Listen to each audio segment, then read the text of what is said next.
Salut, c'est Nono et on se retrouve aujourd'hui pour un nouvel épisode de mon podcast. Alors aujourd'hui j'ai 2 projets terminés, je suis super contente et pas mal de projets en cours, je vous montrerai ça. Alors d'abord, les projets terminés. Et pour une fois, on va commencer par de la couture. Alors, premier projet terminé, une chemise. Tadam! Donc c'est la chemise du livre Dressed, qui est assez connu, mais je l'ai là quelque part sous la main, je vous le montrerai après.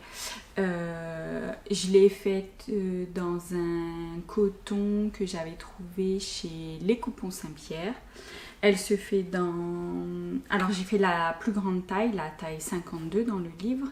Et elle me va un petit peu grand. Donc la prochaine fois je ferai la taille d'en dessous. Et elle se fait dans 1,5 mètre, 1,5 mètre de tissu. Voilà, je suis super contente. Première chemise, première fois que je faisais des boutonnières à la machine. Franchement, top. Je m'en suis pas trop mal sortie. Je vais vous montrer. Tac, tac, tac. Est-ce qu'on voit? Hop. Voilà. Et puis après, les boutons sont pas mal. Un petit tissu que j'avais trouvé au début de l'hiver. Enfin, au début, avant l'hiver, juste avant l'hiver. Et voilà. Bon, il y a quelques défauts qu'on ne voit pas forcément ici. Je vais essayer de montrer. En fait, les défauts sont sur les manches. Parce que je n'ai pas réussi à bien... Donc, voilà. Hop là. Voilà, il y a des petits plis. Parce que j'ai pas réussi à bien gérer l'embut de la manche. Mais j'ai pas froncé la tête de manche. Je sais que c'est une technique qui est utilisée parfois ou souvent, j'en sais rien en fait.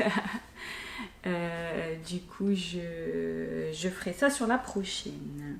Mais voilà, premier projet terminé, une chemise. Je ne l'essaye pas là, mais la prochaine fois, je pense que je porterai la prochaine que je vais faire et je montrerai. Mais celle-ci, elle me va un petit peu grand, un petit peu trop large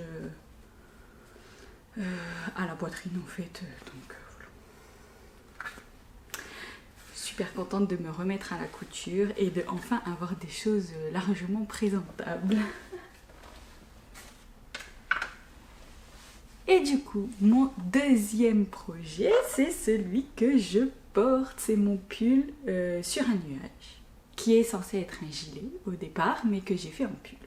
Ça, je l'avais dit dès le début, je ne voulais pas faire un gilet, et moi, je voulais pas porter les boutons dans le dos, je voulais les porter devant. Je te parle de la laine, du modèle, tout ça, et ensuite, je te le montre en entier. Alors, tac, tac, tac, je prends mes petites affaires. Hop, je suis réapparue. La laine, c'est de la laine de laine amourée. J'ai utilisé donc, son petit logo, on voit bien. J'ai utilisé 2 bases, donc la base Aphrodite, 70% bébé alpaga, 20% soie, 10% cachemire, que j'avais acheté il y a très longtemps sur un salon. J'avais pris une quantité pull 4 écheveaux, parce qu'en général quand je fais des pulls en fingering, j'ai besoin de 3 écheveaux et demi à peu près, voilà. Du coup j'avais ça depuis longtemps dans mon stock. Et en fait quand j'ai voulu faire ce pull là, je me suis dit que je le ferais dans cette couleur, sauf qu'il se tricote en double avec un deuxième fil, et du coup j'ai pris de la base Néfélé, 75% suri alpaga, 25% soie. Et donc la Aphrodite, c'est celle-ci, hop là, dans ma tête, voilà, en coloris Un détour dans la forêt interdite pour les deux bases. Et la Néfélé, Elle ressemble à ça, donc la Suri, hein, bien poilue, toute douce. Et donc celle-ci c'est classique, hein, c'est 100 grammes 400 mètres, donc fingering classique. Celle-ci c'est 50 grammes 300 mètres. Et du coup j'en avais acheté par rapport au patron, ce qui était indiqué, j'en avais acheté également 4 écheveaux. Mais finalement ça c'est mon 4e écheveau. Et j'en ai utilisé à peine quelques mètres. Et encore c'est parce que j'ai beaucoup rallongé les manches. Moi parce que j'aime bien les manches très très longues. Qui même quand je plie mon bras, ouais, tu vois, elle arrive au milieu de ma main, quoi. Donc voilà. Moi j'aime bien m'emmitoufler dans mon pull. Du coup au niveau reste effectivement, donc il me reste... et en plus la blague, je mesure, je pèse mes restes à la fin pour pouvoir tout rentrer dans Ravelry, voilà, voir exactement combien j'ai utilisé. Je pèse les chevaux, là, il reste 52 grammes. Donc ok, j'en ai pas utilisé beaucoup, mais à la base c'est censé être un écheveau de 50 grammes. Donc autant vous dire que Laine Amourée, elle est généreuse, hein, elle prend des marges d'erreur pas mal. Et sur... du coup, la base Aphrodite, alors j'ai ces deux-là que j'ai entamés. Donc celui-ci, c'est celui qui me restait une fois que j'avais fini le corps. Donc pour le corps, j'ai utilisé un peu plus de 2 écheveaux. Et j'ai même pas utilisé un écheveau en fait pour les manches. Finalement, j'aurais dû utiliser celui-là, mais j'aime pas faire des raccords dans les manches. J'aime bien... la faire d'une traite sans devoir raccorder un fil. Donc souvent je démarre un nouvel écheveau pour faire les 2 manches parce que voilà. Mais bon, du coup là c'était peut-être pas le truc à faire, mais c'est pas grave. Donc là il reste à peu près 25 grammes et là à peu près 40 grammes, un truc comme ça. Du coup voilà. Et il me reste encore un écheveau derrière. Non, c'est tout. Ça, c'est l'équivalent d'un dernier écheveau qui me resterait à peu près 65-70 grammes d'un dernier écheveau. Voilà. Et du coup, avec ce reste-là, j'ai largement de quoi faire autre chose. Je sais pas encore ce que je vais faire, j'ai des idées, mais certainement que ça va être un bonnet ou un gros bandeau pour aller avec mon pull. Ça fera très très bien. Voilà pour les laines. Le modèle sur un nuage de Julie Party, si je dis pas de bêtises. Si je dis une bêtise, je corrigerai en bas. Mais pour moi, ça, sur Ravelry, il date d'il y a 2-3 ans peut-être. Il avait été beaucoup fait à sa sortie et je l'avais tout de suite bien aimé, mais voilà. Moi, en format pull, les boutons devant, avec les cheveux longs, boutons dans le dos...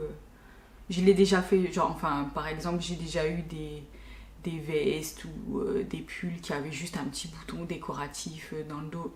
Même pas la peine, mes cheveux, ils se coincent dedans, c'est horrible. Donc moi, bouton dans le dos, c'est pas possible.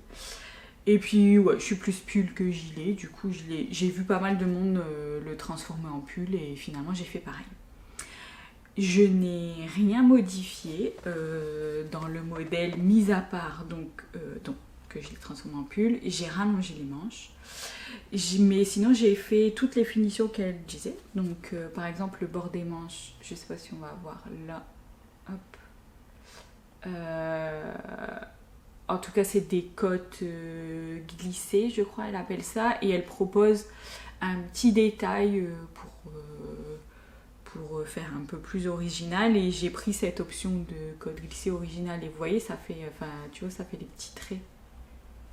Ça fait les petits traits qu'on voit et ça fait un super joli détail. Donc j'ai ça en bas du pull et sur les bords des manches. Et high cord à l'encolure.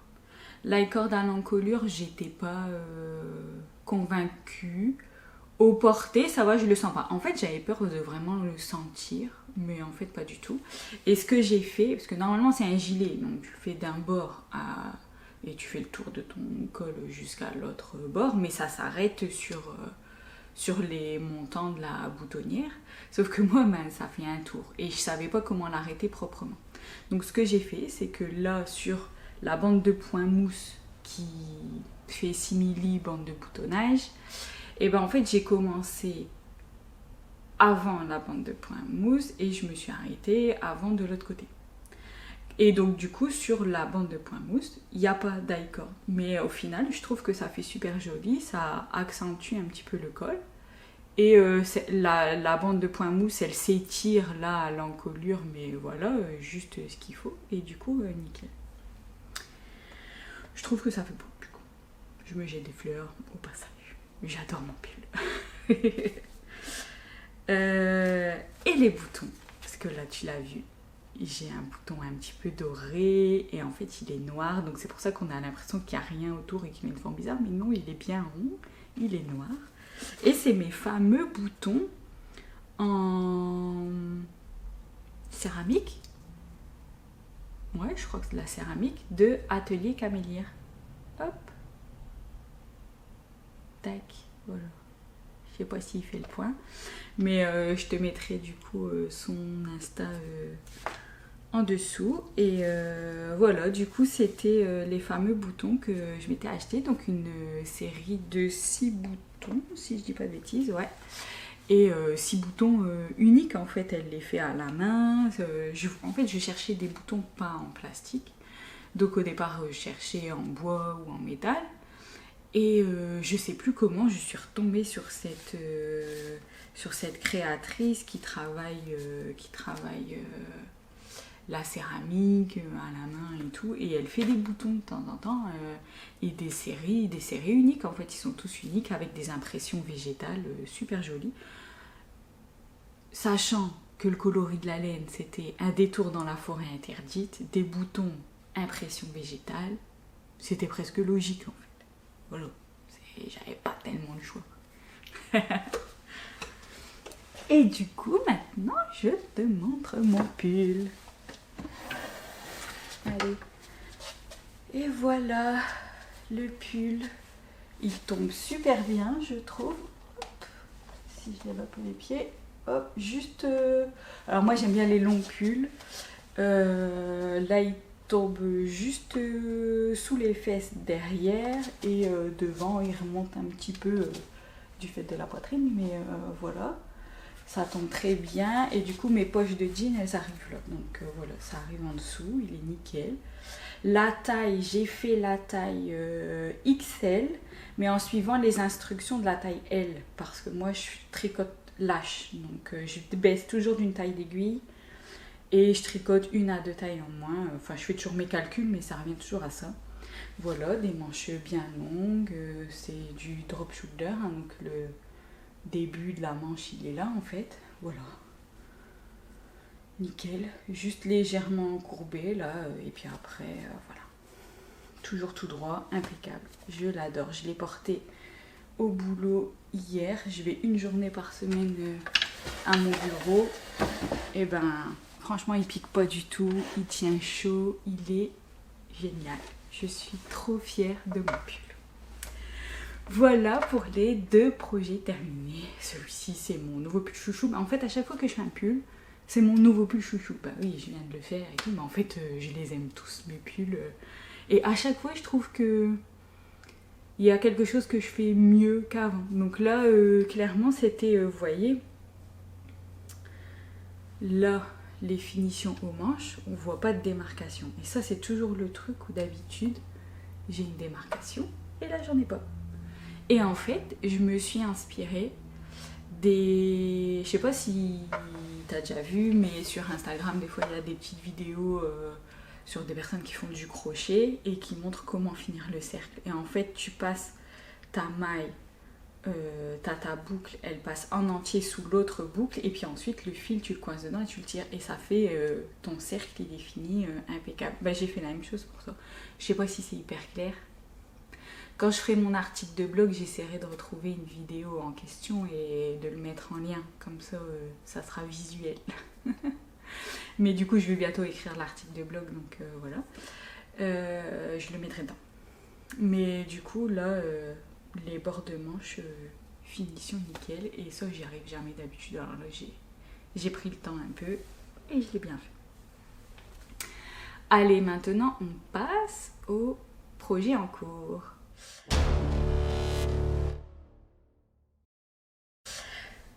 Alors, les projets en cours, par quoi je vais commencer? Je vais commencer par celui que vous connaissez déjà. Bon, un coup je dis vous, un coup je dis tu. Un jour je me fixerai sur un truc. Voilà, c'est pas très grave. Je vais essayer de finir sur le tu. C'est plus convivial. Voilà. Alors, celui que je te montre, c'est le plaid au crochet. Donc, quand je te l'avais montré il y a un moment, je t'avais dit que ce serait un projet au long cours. Et ça, c'est toujours vrai. Et je pense qu'on était dans les grilles à ce moment-là. Yes. Et maintenant, voilà. Hop, hop, j'essaie de me mettre droite. Voilà. Tac, tac, ça s'éclaircit, ça s'éclaircit. On passe à du vert pâle. Donc là, on dirait pas, mais les rayures, c'est du vert pâle. Et on passe à du vert un peu plus. Et voilà. Donc je suis dans le vert, le dégradé continue. L'escalier de pointillé, on va dire. Oups là, il me trompe de côté. L'escalier de pointillé, il se décale toujours. Je viens de recommencer. Donc là, je suis au bout de la ligne. Et là, je viens tout juste de repartir au début de la ligne. Et du coup, ça va repartir à se décaler. Tac, tac, tac, tac, tac. En escalier comme ça. Je sais pas où j'en suis là. Je sais pas dire si j'en suis à la moitié, mais je pense que oui. Quasiment. Ou je vais le faire très très long, je sais pas encore. Je sais pas encore. Normalement, l'idée, c'était de faire un dégradé du gris foncé jusqu'à du vert foncé. Je te montre après les autres verts qui arrivent.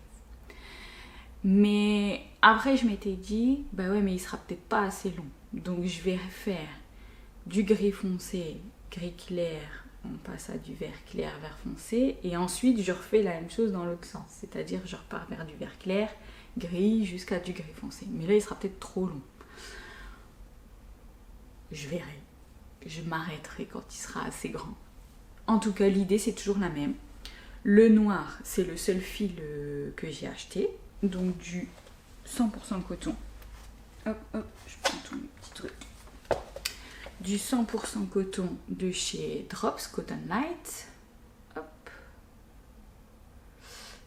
On voit pas hyper bien, il veut pas faire le point, mais c'est pas grave. Ah non, c'est pas du 100% coton, c'est du 50% coton, 50% polyester, pardon. J'ai pris ça parce que donc ce plaid il est pour une de mes sœurs et elle voulait pas que ce soit majoritairement de la laine. Donc j'étais partie sur du coton. Pour un plaid, ça se tient bien, c'est pas mal, j'aime bien.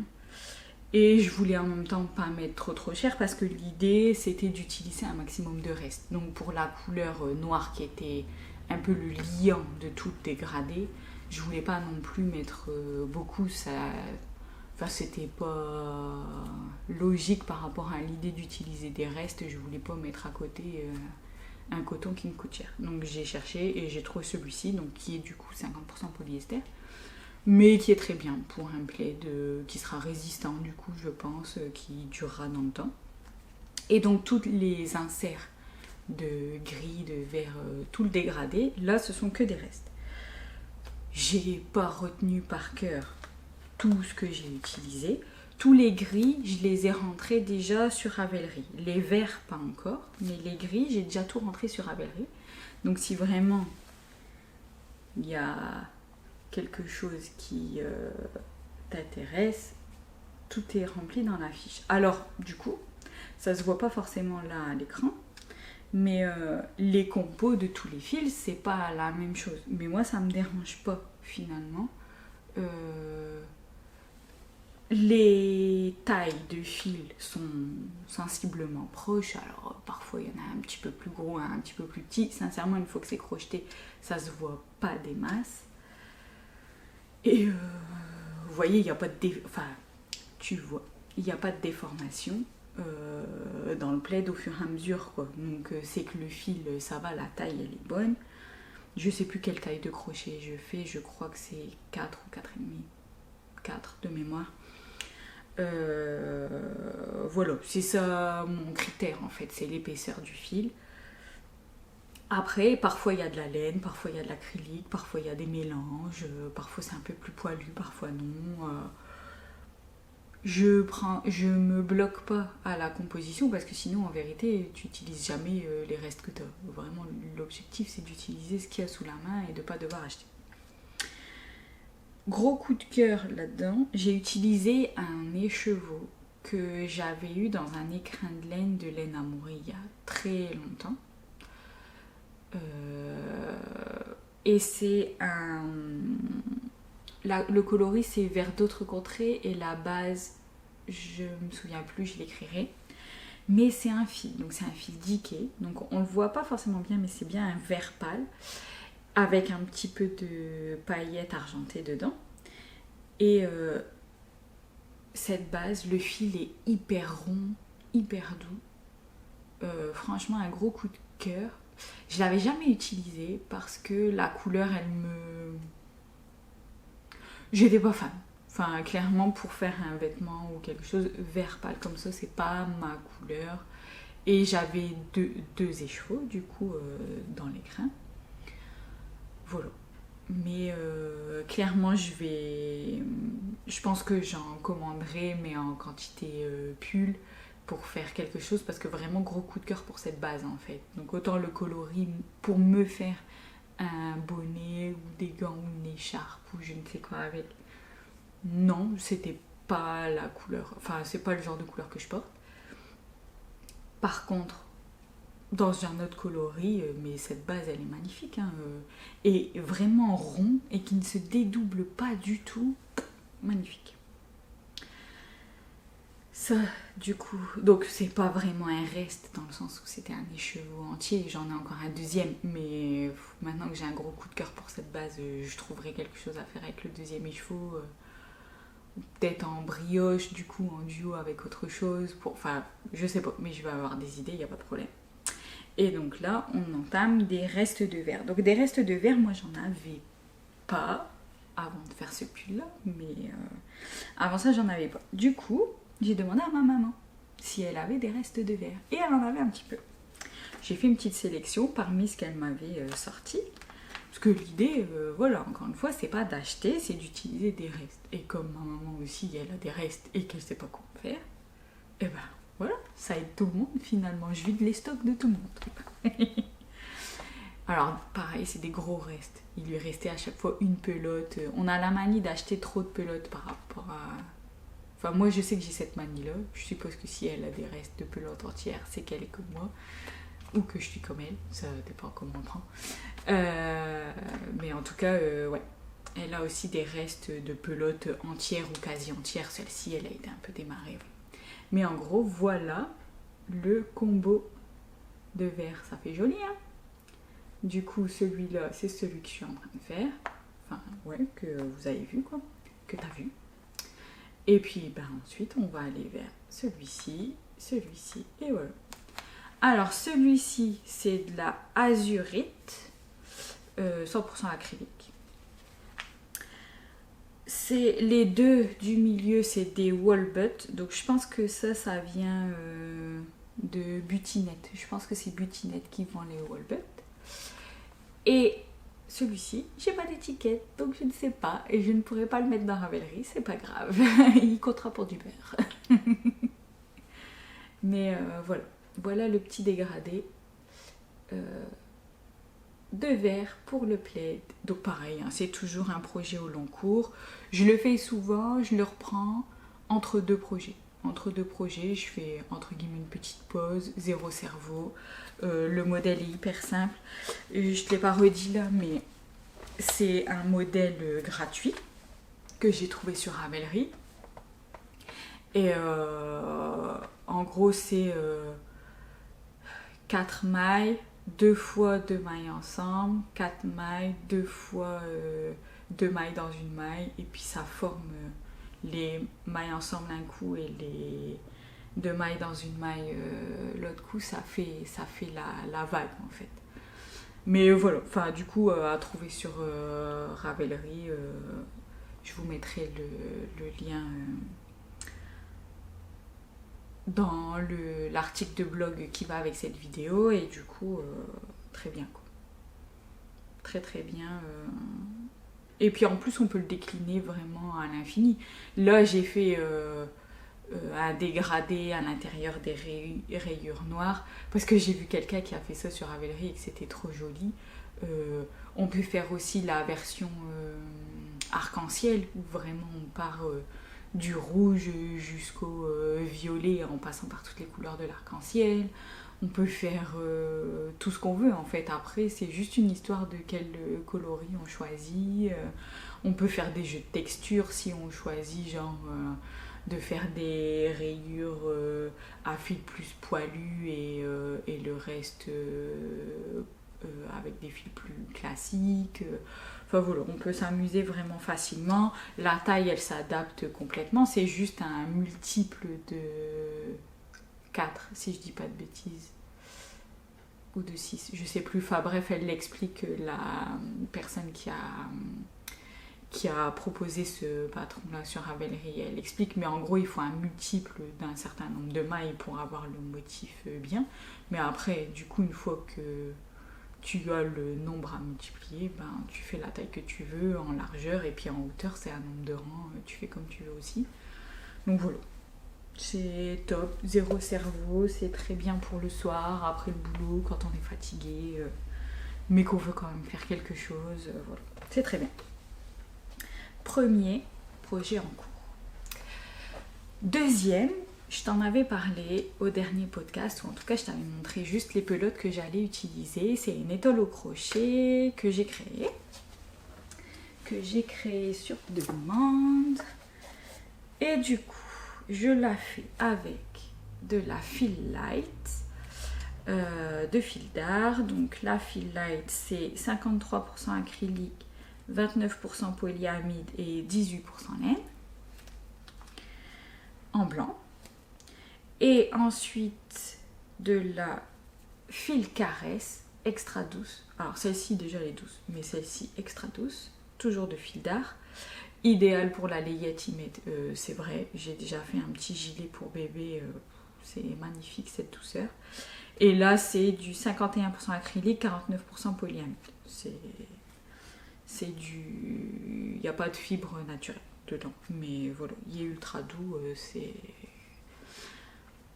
J'aime bien pour certains projets, j'utilise pas tout le temps, mais pour les projets bébés, moi je sais que je vais toujours vers celle-ci, c'est une valeur sûre. Voilà ce que j'utilise. Et donc, l'idée, c'était de faire une grande étole pour l'hiver en noir et blanc. Je voulais pas faire trop noir, je voulais que ce soit majoritairement blanc, je voulais que ce soit léger. Donc c'est une étole que j'ai créée, que je voulais majoritairement en blanc et avec des détails noirs. Et donc je disais, j'étais dans mon mood nuage, ce pull-là, très douillet, voilà, et je voulais faire une étole un peu dans le même esprit. Elle n'est pas pour moi, mais c'est pas grave. Je voulais une étole douillette dans le même esprit.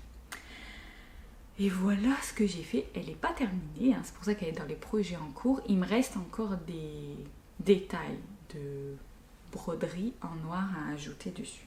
Vous allez comprendre le broderie. Tu vas comprendre le broderie. Et voilà. Tac, et elle se termine en pointe. Donc tout droit. Et en pointe de l'autre côté. Voilà. Tac, tac. Et donc, bah, t'as vite compris, hein, donc toute l'étole est blanche. La marge, j'ai fait tout le contour en noir. Et je brode à l'intérieur des motifs en noir. Enfin, quand je dis je brode, je rajoute au crochet des motifs en noir. Donc j'ai fait un petit losange et 2 traits qui vont jusqu'aux pointes. Et il me reste encore, alors je vais rajouter à l'intérieur du losange un deuxième. Un peu compliqué un peu compliqué. Non, ça va, mais l'idée c'est de faire bien parallèle de chaque côté, qu'on ne voit pas une déformation à l'intérieur, et il ne faut pas trop serrer pour pas que ça fasse une bosse ou que ça tire quelque part. Et je vais rajouter aussi un motif en parallèle de la bordure de part et d'autre, en haut en bas là, voilà. Du coup si je me lève et que je te la montre dans ce sens là, je ne sais pas si on verra mieux. Donc, tu vois c'est vraiment...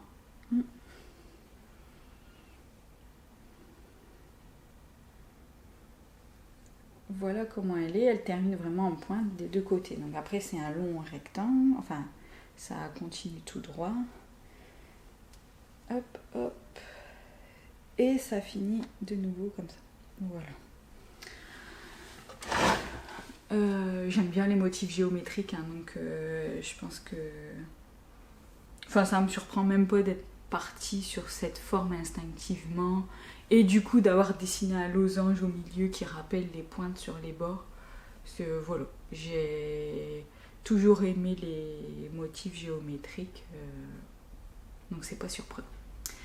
Voilà, et il est, mais alors, léger. Il fait à peu près 50 cm de large et 180 cm de long. Enfin, elle fait, c'est une étole. Bon, après, on peut dire châle aussi, hein, c'est pareil. Et elle est ultra légère puisque j'ai utilisé même pas 3 pelotes de fil light. C'est des pelotes de 50 grammes, donc j'ai même pas utilisé 150 grammes. Et clairement, tu l'as vu, hein, quand je t'ai montré la pelote de fil caresse, c'est celle que je suis en train d'utiliser pour faire le contour et les broderies. Et pareil, je ne vais pas l'utiliser en entier. Donc à tout casser, il va faire 150, 160 grammes à la fin, quoi. Et donc ça, donc je l'ai fait sur demande, hein, sur commande pour quelqu'un. Et je le publierai aussi en modèle sur mon blog. Donc il pourra être retrouvé. L'avantage de ce modèle, c'est que les broderies à l'intérieur, bon, elles sont facultatives. Du coup, si on utilise par exemple un fil, un cake en dégradé ou en rayure, ou voilà, bah, on n'est peut-être pas obligé non plus de faire les motifs par-dessus si jamais on n'aime pas ou on n'a pas envie. Ou on peut changer complètement la forme des broderies qu'on met par-dessus. Moi, j'ai fait celle-ci. Une fois qu'on a la méthode, on fait ce qu'on veut en fait. Donc c'est ce que j'aimais bien, c'était adaptable par chacun, une forme plutôt basique, mais qui peut se décliner à l'infini finalement. Voilà, donc je suis contente de mon premier design que je mettrai sur mon site. Du coup, j'espère très bientôt. C'est le temps que je rédige. Voilà, je suis très très contente. Et troisième projet en cours. Là, c'est bon, j'ai le temps maintenant que j'ai relancé. Je vérifie le chrono. Alors, troisième et dernier projet en cours. Je te le montre comme ça. T'as vu mon petit bol à laine? C'est un que j'avais acheté, c'était une édition limitée je crois, sur We Are Knitters. Je l'avais trop aimé, il est très grand en plus, tu vois, on peut fourrer plein de choses dedans. J'ai 2 pelotes qui tiennent facile. Et j'en profite pour te montrer mon petit craquage. Je me suis acheté des anneaux marqueurs trop jolis chez Apollonie. Yes, il fait le point. T'as vu ça? Ils sont trop beaux. Hop. C'est bon, il m'a vu. Du coup, il y a une petite tasse de thé, un petit bonbon, un nuage, un écheveau et une chaussette tricotée. Franchement, ils sont trop jolis. Ça fait un moment que je les vois passer sur Instagram et j'en prends pas. Et puis là, je dis, allez, on se fait plaisir. Et j'adore les pins. Alors, à la base, je voulais juste des anneaux marqueurs. Je me suis pris un pins. Une tasse de thé, la même que sur l'anneau marqueur, mais en plus grand pour faire pins. Et moi, j'adore mettre des pins, pas sur les sacs et tout ça. Moi, je les mets sur mes vestes et sur mes manteaux. Voilà. Je trouve que ça rehausse trop une veste toute simple. Moi, je mets des choses très basiques, droites, voilà. Et ben, moi, j'adore mettre des pins. Et ce pins-là, ma petite tasse de thé. Ça va être bien. Alors, du coup, projet en cours. Mais qu'est-ce donc? Il y en a une ici, normalement, qui regarde, qui sait ce que c'est. Si tu ne veux pas savoir le détail, tu ne regardes pas cette partie et tu passes à la suite. Voilà. En bas, je mets les minutes pour chaque section, chaque projet. Donc, tu peux passer au projet d'après. Ce sera les futurs projets. Voilà. Si tu veux pas savoir, tu regardes pas. Maintenant, je montre. Alors, du coup, c'est un bonnet. Fluo. Promis, c'est pas moi qui a dit que j'allais le faire fluo. C'est la personne concernée qui m'a demandé un bonnet fluo. Voilà. Mais en fait, moi, j'aime bien. Voilà. Elle veut être repérable dans la rue, je ne sais pas. Mais bon, moi, je trouve ça rigolo. Je le porterai pas moi-même, mais à faire, j'aime bien. Voilà, donc j'avais des vieux restes de laine fluo, parce qu'en fait, j'avais déjà fait il y a longtemps une paire de chaussettes avec ces laines. Bon, elle a un petit défaut quand même, c'est que elle est molle, entre guillemets. Alors, ça veut dire que tu vas faire ton échantillon, tu vas avoir une certaine mesure, mais un tricot fait avec, ou n'importe quoi fait avec, il se détend vachement, alors que c'est de l'acrylique. Du coup, c'est un peu compliqué pour savoir quelle taille faire. Voilà. Donc là, j'ai fait le bonnet. J'espère qu'il ne va pas trop se détendre. Donc, normalement, je faisais la plus grande taille. Comme à mon habitude, je réduis d'une taille d'aiguille et je fais 2 tailles en dessous. Donc en fait, là, je fais la taille S pour avoir la taille L. Mais même ça, pardon pour le bruit, il y a ma boîte d'anneaux-marqueurs qui est tombée par terre. C'est pas grave. Mais même ça, j'ai peur que ça fasse trop détendu du fait du fil. Je ne sais pas. Alors, je te montre. C'est le bonnet bivouac de Atelier Emily qu'elle a sorti il n'y a pas très longtemps, je crois cet hiver. Il est réversible, donc il y a un côté. Donc en fait, c'est des codes 2-1. Je te donne pas plus de détails, après il faut acheter le patron quoi.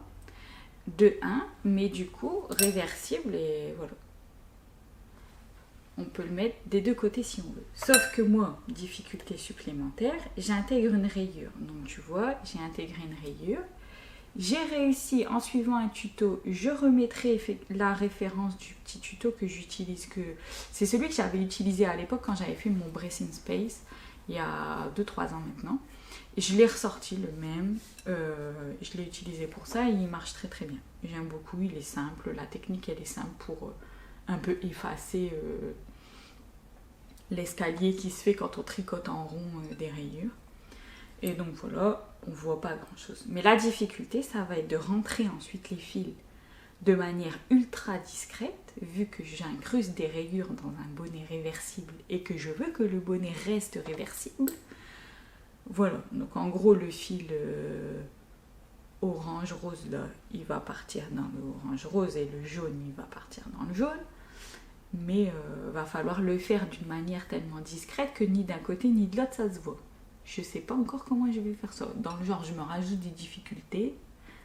Parfait. Voilà.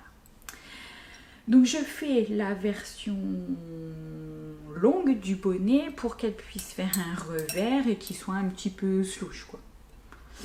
C'est ce qu'elle m'a demandé. On a choisi ensemble. De toute façon, même le modèle, j'ai proposé plein de bonnets.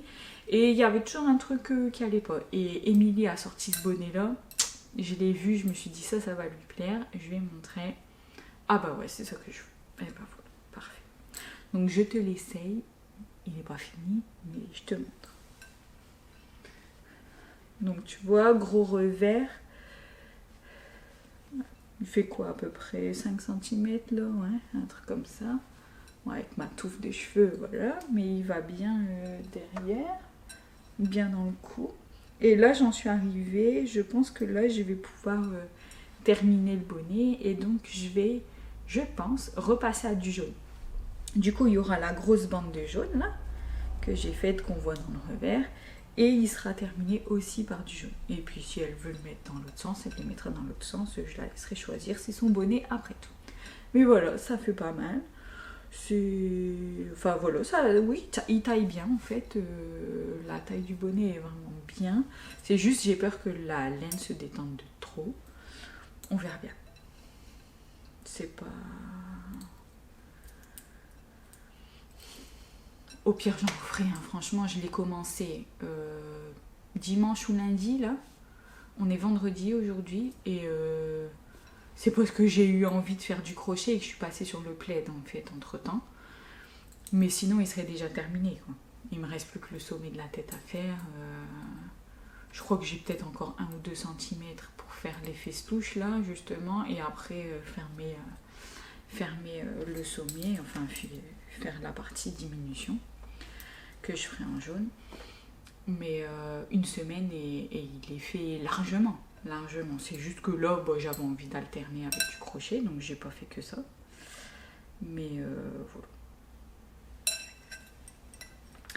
Du coup, très contente de ce petit bonnet bivouac, sorti pile poil à temps, pile poil ce qu'il me fallait au bon moment, c'est impeccable. Très contente de ce bonnet. Et voilà, j'en ai fini avec les projets en cours. Je cherche mes mots, je ne sais pas pourquoi. Les projets en cours, ça c'est fait.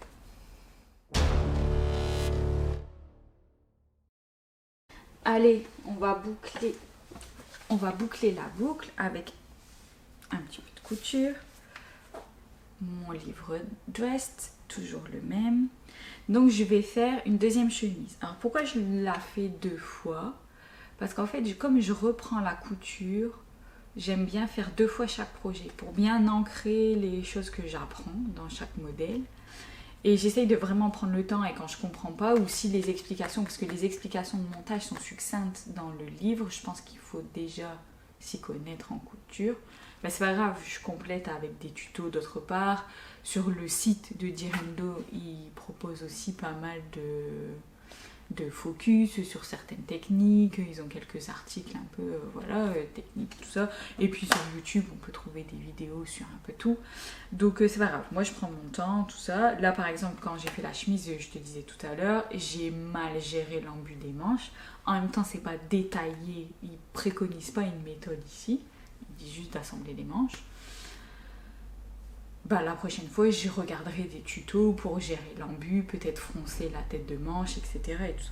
Mais du coup, ça me permet de bien maîtriser déjà même des modèles hyper simples au départ. Donc, je vais refaire la chemise et je vais la faire dans un autre tissu, cette fois-ci, parce que pas toujours le même quand même. Et donc, un joli tissu que j'avais trouvé il y a très longtemps. Donc, c'est une viscose, je pense, parce que j'ai même plus l'étiquette, que j'avais trouvé chez Coupon Saint-Pierre.